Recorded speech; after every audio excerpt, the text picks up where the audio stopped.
दोस्तों नमस्कार, एक बार फिर से स्वागत है आपका हमारे यूट्यूब चैनल शिखर स्टडी पॉइंट पर। दोस्तों जिसका लंबे समय से इंतज़ार चल रहा था कि बहुत समय से रोज़ अखबारों में आ रहा था कि इसकी भर्ती जाएगी, तो फाइनली आपके सामने विज्ञप्ति आ गई है स्टाफ नर्स की उत्तराखंड में। इसमें दोस्तों महिला और पुरुष दोनों के लिए है। कितनी कितनी वैकेंसी है वो सब मैं आपको इस वीडियो में बताने वाला हूँ। कौन कौन लोग भर सकते हैं, आयु सीमा कितनी है, फॉर्म कब तक भरे जाएंगे, और इसमें जो आपकी एग्ज़ाम डेट है वो भी फिक्स कर दी गई है कि एग्ज़ाम कब होगा, आपका सिलेबस क्या है, सब इस वीडियो में बताने वाला हूँ। तो आप वीडियो को अंत तक जरूर देखिए। तो विज्ञापन प्रकाशन की तिथि, विज्ञापन प्रकाशन हो गया था 12 दिसंबर 2020 को, शनिवार यानी कि कल। और फॉर्म आप कब से भर सकते हैं? फॉर्म भर सकते हैं आप 14 दिसंबर 2020 से, सोमवार से 14 दिसंबर से आप इसमें फॉर्म भर सकते हैं। और कोशिश करना कि समय से आप लोग फॉर्म भर लीजिए। और जो आवेदन पत्र यानी कि फॉर्म भरने की आपकी अंतिम तिथि रहेगी वो रहेगी 11 जनवरी 2021। 11 जनवरी 2021 तक वेबसाइट www आपको ubtr.in पर जाना है।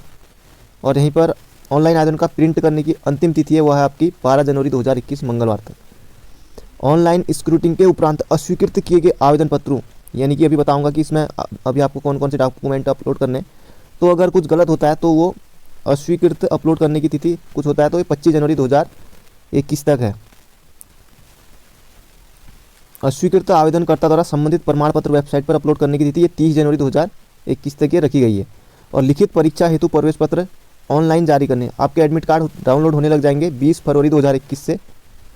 और लिखित परीक्षा की तिथि है 7 मार्च रविवार को 2021 में। 7 मार्च को आपकी लिखित परीक्षा ये हो जाएगी दोस्तों, 7 मार्च को रविवार को। सबसे पहले बात करते हैं पदनाम उपचारिका यानी कि स्टाफ नर्स। तो वेतनमान काफ़ी अच्छा है इसमें, 4600 ग्रेड फी की जॉब है। तो 1238 का 80%, तो 80% जो है महिलाओं के लिए और 20% रखा गया है पुरुषों के लिए। अभी कितने हैं सभी आप अंत तक जरूर देखेंगे। जो टोटल सामान्य में महिलाओं के लिए पद हैं वो हैं 565। अनुसूचित जाति SC के लिए है 170 और ST के लिए हैं 30, OBC के लिए 119 और EWS के लिए भी पद रखे गए तो 106। तो टोटल इस तरह से 990 पद हैं वो हैं महिलाओं के लिए। 80% पद महिलाओं के लिए, बाकी 20% पुरुषों के लिए। स्टाफ नर्स पुरुष कुल पद 1238 का 20%, तो अगर हम 20% निकालेंगे तो ये 248। वेतनमान सेम ही रहेगा। जनरल के लिए 144 है, अनुसूचित जाति SC के लिए 42 है, ST के लिए 7 हैं, OBC के लिए 29 हैं और EWS के लिए 26 हैं। तो EWS जिनका है तो वो इसमें भरेंगे। पद का स्वरूप अराजपत्रित है। शैक्षिक योग्यता क्या रहेगी, अब इस पर बात करते हैं। भारतीय नर्सिंग परिषद से मान्यता प्राप्त विश्वविद्यालय अथवा संस्थान से नर्सिंग में BSc ऑनर्स अथवा भारतीय नर्सिंग परिषद से मान्यता प्राप्त विश्वविद्यालय अथवा संस्थान से BSc नर्सिंग में नियमित पाठ्यक्रम अथवा भारतीय नर्सिंग परिषद से मान्यता प्राप्त विश्वविद्यालय अथवा संस्थान से पोस्ट बेसिक BSc नर्सिंग में, या इसके अलावा भारतीय नर्सिंग परिषद से मान्यता प्राप्त विश्वविद्यालय से जनरल नर्सिंग एवं मिडवाइफरी मनोरोग विज्ञान का डिप्लोमा ये आपके पास होना चाहिए। और दूसरा है उत्तराखंड भारतीय नर्सिंग तथा धात्री परिषद से BSc ऑनर्स अथवा BSc नर्सिंग अथवा पोस्ट बेसिक BSc नर्सिंग अथवा जनरल नर्सिंग मिडवाइफरी मनोरोग विज्ञान के रूप में पंजीकृत प्रमाण पत्र ये आपके पास होना चाहिए।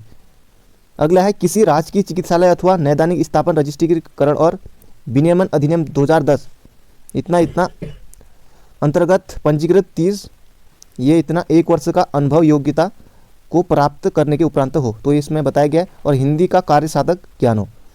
ये अधिमान्य अर्हताएँ हैं, इसमें राष्ट्रीय क्रेडिट कोड BC जो NCC है वो प्राप्त किया हो, पारदर्शिक सेना, ये अधिमानी अर्हताएँ होती है।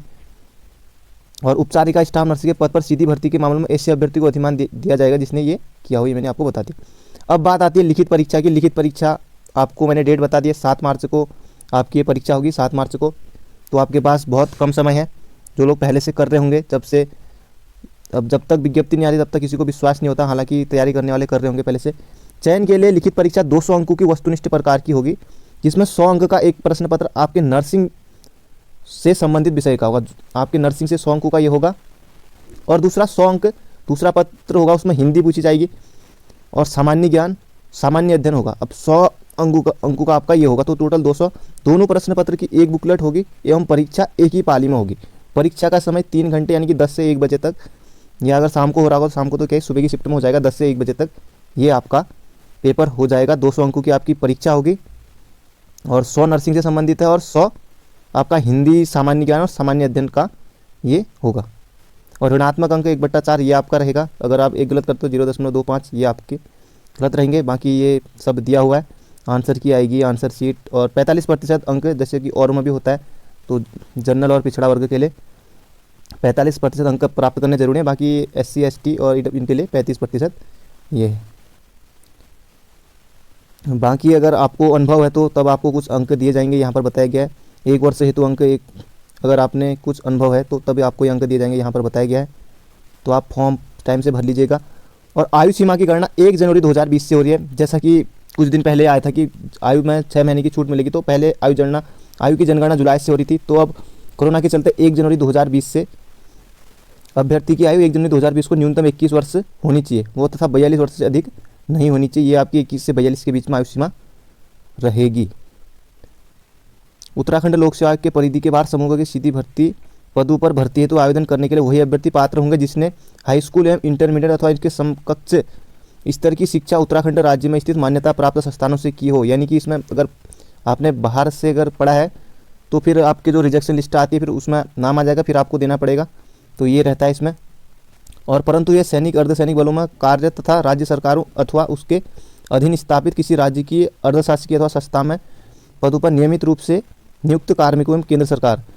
इसमें ऐसा है जैसे अभी जो ACF का हुआ था पेपर, उसमें प्री का, तो जो उन्होंने क्वालिफाई किया था मेंस के लिए, तो बहुत से लगभग 400 के आसपास उन्होंने इस तरह की उनकी पढ़ाई बाहर से हुई है, जो अर्धसैनिक बल या फिर कहीं से किसी और से, तो उनको रिजेक्शन लिस्ट में डाल दिया गया। 600 कितने लोगों ने क्वालिफाई किया है, तो फिर उनको फिर से कोर्ट से स्टाम्प बना के फिर से अपने डॉक्यूमेंट भेजने रहते हैं। तो अगर आपका इस तरह का है तो आप अपना देख लीजिएगा।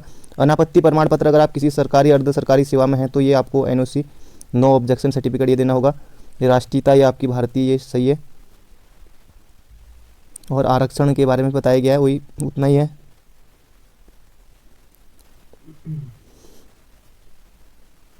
ऑनलाइन आवेदन किए जाने हेतु प्रक्रिया, इसकी आपकी प्रक्रिया आपको www.ubtr.in पर जाना रहेगा और यहाँ पर आपको क्लिक करना है। उसके बाद ये बताया गया है इसमें सब कुछ, अगर आप वहाँ जाएंगे तो खुद ही। और आप ध्यान रखें कि कोई भी आपका नाम, आधार कार्ड, सब कुछ जो है, नाम या पिता का नाम गलत डाल दिया या माता का नाम कुछ भी गलत कर दिया तो इसका आप विशेष रूप से ध्यान रखें। और फीस इसमें 800 रुपये OBC और जनरल के लिए, और SC ST विकलांग और EWS के लिए 400 रुपये फीस रखी गई है। अभ्यर्थी द्वारा अलग से देय होगी बैंक ट्रांजेक्शन फी। दिव्यांग अभ्यर्थी एक पैर प्रभावित PHOL के द्वारा निःशुल्क आवेदन किया जा सके। परीक्षा केंद्र आपके एक तो देहरादून में और एक हल्द्वानी में, दो ही जगह आपका परीक्षा सेंटर रहेगा, देहरादून और हल्द्वानी।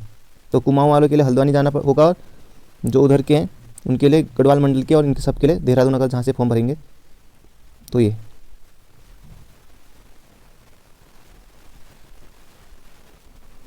बात, ये सबसे जरूरी बात, आवेदन पत्र के साथ अपलोड करने हेतु अनिवार्य प्रमाण पत्रों की सूची।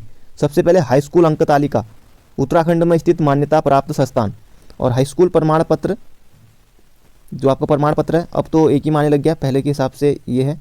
इंटरमीडिएट अंक तालिका और इंटरमीडिएट प्रमाण पत्र ये आपको देना है। यदि हाई स्कूल अथवा इंटरमीडिएट उत्तराखंड राज्य से बाहर से उत्तीर्ण अथवा किसी आरक्षण का लाभ ले रहे हैं तो उत्तराखंड का स्थायी निवासी प्रमाण पत्र ये आपको देना होगा। और भारतीय नर्सिंग परिषद से जो अभी मैंने आपको बताया BSc का, ये आपको डिप्लोमा ये देना रहेगा। और BSc ये जो पंजीकरण प्रमाण पत्र ये आपको देना रहेगा।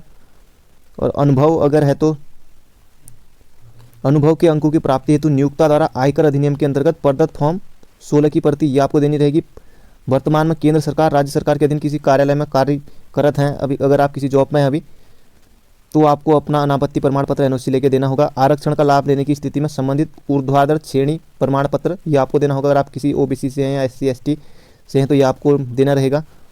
क्षैतिज आरक्षण श्रेणी का प्रमाण पत्र, अधिमानी अहर्ता का प्रमाण पत्र, अगर अभी मैंने आपको बताया कि NCC ये सब है तो, और फोटो ID ये आपको देने रहेंगे। तो ये थी आज की जानकारी। अगर आपके मन में कोई सवाल हो तो आप कमेंट में पूछ सकते हैं। तो ये थी आज की जानकारी, मिलते हैं अगले वीडियो में। Thank you friend, thank you so much.